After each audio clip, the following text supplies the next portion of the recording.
السلام علیکم ورحمت الله وبرکاته. محترم مسلمانان ورونو، امید لرم چې روغ او جوړ به یو. الله تعالی مو خوشحاله لره.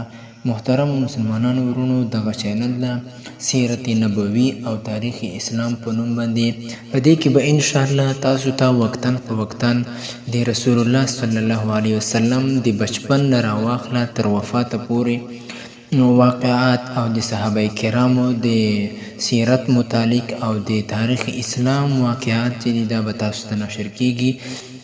داسې مختصر شانتې ویډیو به وي ان شاء الله. په دې کې به د تاسو په علم کې به هم اضافه راځي او کوشش به دا هم وي چې مونږ هم د رسول الله صلی الله علیه وسلم او د صحابه کرامو په نقش قدم باندې روان شو. محترمو، دا خو ضروري خبره ده چې مونږه باندې فرض ده چې د رسول الله او د صحابه صلی الله علیه وسلم او د صحابه کرامو د واقعاتو نه خبره شو او په هغې باندې مونږ څه خپل نقش قدم خپل روان شو هغې نقش قدم باندې. نو محترمو، تاسو به دا واقعات نشر کیږي. واقعات درته نشر کوم. واقعات دا ده چې حضرت عبدالمطلب د رسول الله صلی الله علیه وسلم نیکه وای او د رسول الله صلی الله علیه وسلم پلار نوم عبدالله وای او د مور نوم حضرت آمینه وه. نو حضرت عبدالمطلب یو ورځ په د خانه کعبې مخې ته د زمزم کوی چې د هغه یې کیندلی او د هغه سره یو بچی وای حارث نومې وای. نو ده دا تمنا وکړله او دا یې نظر ومنلی چې که چېرته د ما ته الله تعالی 10 زامن راکړه نو هغې او نوجوانان شي نو هغې کې به زه یو د الله تعالی په نوم باندې ذبحه کوم، قرباني کوم. نو چې کله الله تعالی دا تمنا پوره کړله او زامن یې نوجوانان شو، نو یو ورځ په خانه کعبې مخې ته وده و او خوب یې ولیدلو چې یو کس آواز ورته وکړی: یا عبدالمطلب اوفی بنظرک لرب هذا البیت. ای عبدالمطلب، ته خپل نظر چې د هغه پوره کړه د ده کور د رب دپاره. نو دی را بیداره شو او خپل زامن چې ده هغه یې راجمع کړه او دا خبرې ورته وکړو. نو خپلو زامنو ورته وویل: اوفی بنظرک وفعل ما شئت.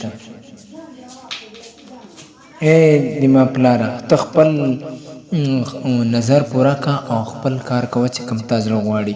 نو هغه چې ده د خپلو زامنو په مابینځ کې قراندازي وکړله او قراندازي اتفاقاً د حضرت عبدالله رضی الله تعالی عنه په نام باندې راووتله چې هغه دته ډېر زیات محبوب وای او په ټولو خویندو او وروڼو کې دوی ته ورګران وای. نو ده راونیولو د لاس نه او ځان سره مذبح طرف ته روان کړلو. نو هغوی خویندو دا خبره ورته وکړه چې ای بابا جان، داسې مه کوه، دغه زمونږ ګران ورور دی، بلکې داسې وکړه چې د حضرت عبدالله رضی الله تعالی عنه او د 10 اوښانو په مابینځ کې قراندازي وکړه.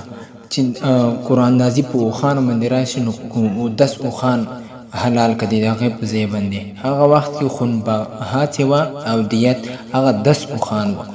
نو ده دغسې شروع کړله. نو یو ورته قراندازي وکړله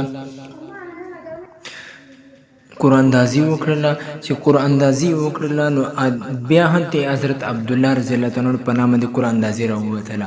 نو دغسې تله تر دې پورې چې 100 اوښانو ته ورسېدله او 100 اوښان چې کله ورسېدله 100 اوښانو او د عبدالله رضی الله تعالی عنه په مابین کې قراندازي واچېدله. نو هلته په 100 اوښانو باندې قراندازي راووتله.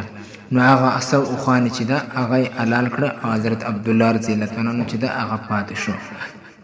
محترم مسلمانانو ورونو، دغه ویډیو چې دغه در سره لایک او دغه چینل چې دا سبسکرایب کړئ او ورسره د ګنګړي په شان چې کوم نشان دی دغه هم وای دی لپاره چې تاسو ته مخکې ویډیوګانې راشي.